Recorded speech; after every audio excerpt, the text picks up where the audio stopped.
In 2006, when Barcelona won the Champions League, it was the crowning moment of one of the greatest players of all time. Similarly, when Barcelona won the treble in 2009, Messi was the star. But what if I told you? Messi's 38 goals that season was only 2 ahead of our man. And in the league, our man was the highest goal scorer. And once again, the next year, when Inter Milan won the treble, our man was still one of the best performers yet. Whenever people think of these teams, he isn't really mentioned, it's Eto'o. Eto'o is without a doubt one of the greatest players of his generation, one of the best out of Africa. Yet along with the many stumbles along the way, Eto'o spent about 15 months as a criminal and fugitive. Alright guys, there is a lot to unpack, so without much hesitation we are looking at how good was Samuel Eto'o. Really? It all started in Africa, although his parents were not the picture of wealth, but were good enough to afford a good education for our man. Anyways, from that tender age, Eto'o was drawn to football. He would always sneak out of the house and school, and would always be found on the pitch. You can only guess his parents' reaction any time he was caught. Anyways, all that would change when one day, instead of scolding and beating the boy, his father actually watched him play. After the game, the father was convinced his boy was special. So, he joined Kaji Sports Academy, a leading football academy in Cameroon. And just like that, with the support of his family, our man was training night and day hoping for a big chance in Europe. But then, a few months later, his club arranged a few days tour of France, and to Eto'o, this was his chance. He decided he wasn't going to return home. Instead, he ran off to live with his aunt. Yeah.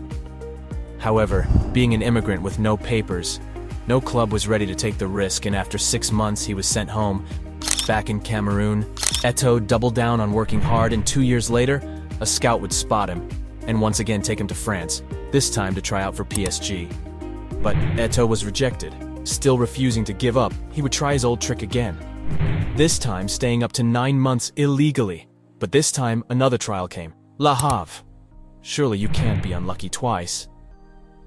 Well, out of the 5 players who came for the trial, 4 were picked and 1 wasn't. It was Eto'o. Ouch. After that, the scout gave up, and Eto'o was back home. Sure, he should have been broken, crushed, and defeated, right? Wrong. Despite this, our man didn't give up. He said he wanted to prove that a little black boy can be as good as anyone else. So our man worked hard, taking his body to the limits, trying to be the best he can be. And 3 years after, age 16, like a dream, without any first-team experience, he was called up for the national team. And after just a few matches for Cameroon, a scout asked if he wanted to play for Real Madrid. Guess his reply? So, age 16, our man was in Madrid, but because he was a minor, he had to play in the B team. But things only got worse.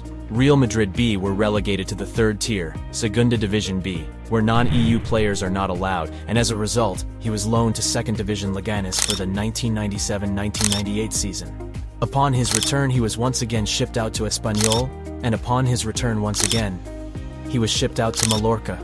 I don't think the Real Madrid board believed in him, but hey, it's just a guess. However, in Mallorca, his fortune would change. Even though just scoring 6 goals in 19 games, Mallorca were convinced Eto'o would be worth it. So the club broke the transfer fee and signed him on a permanent deal. Meaning in his 3 years with Real Madrid, our man would make just 7 appearances. Once again, I don't think the Real Madrid board believed in him, but hey, it's just a guess. At Mallorca, he would score 13 goals in 33 appearances, winning the African Cup of Nations and also winning the African Young Player of the Year award. Eto'o himself commented on his rise to stardom. "I like it here in Mallorca. I've always been well looked after. The fans appreciate me." He returned the fans' appreciation when he donated 30,000 euros in meals to traveling Mallorca supporters, who made the journey to the Copa del Rey final in 2003. Mallorca won the match 3-0, with Eto'o scoring 2 late goals to seal the victory, their only major trophy to date. Eto'o also scored in 2 consecutive away wins against his former club Real Madrid. The first, a 5-1 thrashing. The second ended with a 2-3 result that denied a back-to-back La Liga win for Real Madrid. I don't think he liked Real Madrid very much, but hey, it's just a guess. With the national team, during this time, our man would lead Cameroon to 2 African trophies, and would also win the 2000 Olympics. Anyways, after performances like this, being in La Liga and not wanting to return to Real Madrid, It was obvious his destination: Barcelona. Eto'o departed Mallorca as the club's all-time leading domestic league scorer, 54 goals, when he signed for Barcelona in the summer of 2004 for a transfer fee of 24 million euros. Barcelona at the time were in a rebuilding phase, a new president a year prior, a new coach, as well as exciting players. Barcelona were looking like a team that would once again fight for major trophies. That season, Eto'o would score 25 goals on 37 appearances, sharing the season's top scorer with a certain Diego Forlan. That season, Barcelona would win the La Liga title. I guess at this point, Real Madrid were probably regretting their decision of selling him. To make matters worse, in a team-organized festive party at the Camp Nou, Eto'o harangued the fans chanting, "Madrid, cabrón! Saluda al campeón!" English for Madrid, bastards, salute the champions. Yeah. The next season, after missing out on the previous year's Pichichi Trophy, which is given to the top scorer in La Liga, Eto'o edged out Valencia striker David Villa. Eto'o also contributed 6 goals during Barcelona's run to the 2005-2006 Champions League title. In the final, Arsenal goalkeeper was sent off early on for bringing down Eto'o just outside the penalty area. But the Catalans struggled to capitalize on their one-man advantage until Eto'o scored the game-tying goal in the second half. Barcelona went on to win the match 2-1, and Eto'o was awarded with the UEFA Best Forward of the Year award for his accomplishments in the European campaign. Eto'o also won an historic 3rd consecutive African Player of the Year award that season. He was also selected to his 2nd straight FIFA World 11 and finished 3rd in the running for the FIFA World Player of the Year, making him only the 2nd African footballer ever, after the Liberian star George Weah, to be voted into the top 3.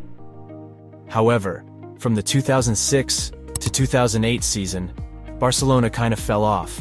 Injuries to Eto'o, fights with Ronaldinho, and the then coach of Barcelona, Frank Rijkaard, racist chants against him.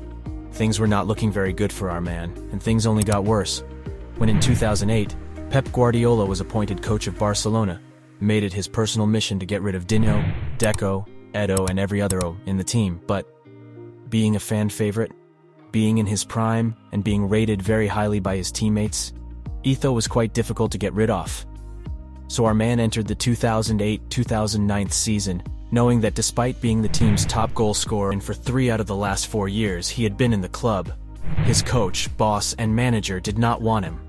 So, despite not starting all the games and playing out of position, Eto'o scored a total of 30 goals in the league once again, winning the La Liga top scorer, recording the fastest hat-trick in club history after netting 3 times in 23 minutes in a victory over Almeria. Only 2 games later, Eto'o scored 4 goals in the first half of Barcelona's game against Real Valladolid, which ended 6-0, moving him into the club's top 10 all-time goal scorers. What a way to silence your haters. Eto'o scored the opening goal in the 2009 UEFA Champions League final against Manchester United. Barcelona went on to win the final 2-0, thus completing the treble. However, despite all he had done and endured, after that season, Guardiola shipped him off to Inter Milan, bringing a less versatile Zlatan Ibrahimovic. Even though Zlatan had an impressive career, his time at Barcelona was bleak. Meanwhile in Inter, Eto'o didn't do a lot, well, except win the Champions League for the 2nd consecutive season, being the only player in history to do so, beating Barcelona in the semi-finals. To cap up the most insane revenge story, the next season, our man would score 37 goals in 53 appearances, even putting up stunning performance against Bayern in Champions League. On the 25th of August 2011, Eto'o announced his departure from Inter Milan via an open letter to the fans. But aged 31, Eto'o was beyond his prime. 3 years in Russia, which saw him be the highest paid player, stints in England, Turkey, and Qatar. And on the 7th of September 2019, Eto'o announced his retirement from football, aged 38.